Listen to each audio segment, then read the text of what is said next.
और बढ़ते हैं आगे। शनि कुंडली के 7वें भाव में होकर अगर वैवाहिक जीवन को प्रभावित कर रहा है तो ऐसे में आपको शनिदेव की कृपा पाने के लिए कौन से उपाय करने चाहिए, असर किस प्रकार का पड़ता है पंडित जी, ये तो पता चल गया।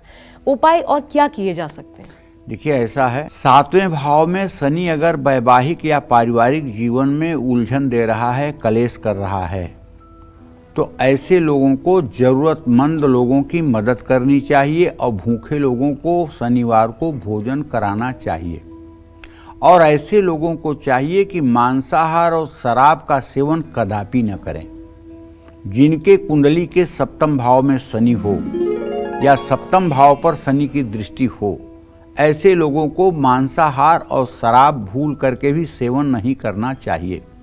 और दूसरी बात जो सबसे इम्पॉर्टेंट है वो ये कि चाहे विवाह का मामला हो और चाहे व्यवहार का मामला हो, झूठ बोलने से बिल्कुल बचना चाहिए और किसी को धोखा देने से बचना चाहिए।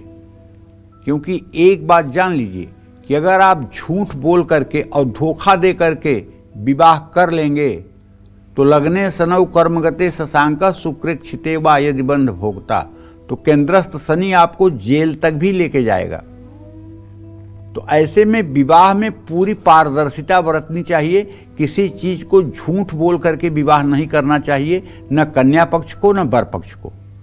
दोनों को एक दूसरे के लिए खुली किताब की तरह ही होना चाहिए और अपने चरित्र पर स्वयं मूल्यांकन करके और जो पवित्र वैवाहिक जीवन है उसके निर्वहन का संकल्प अपने मन में लेना चाहिए।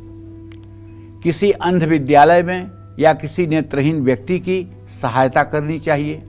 किसी तरह से हरे पेड़ भूल करके भी नहीं काटना चाहिए, ना ही दूसरों को काटने देना चाहिए।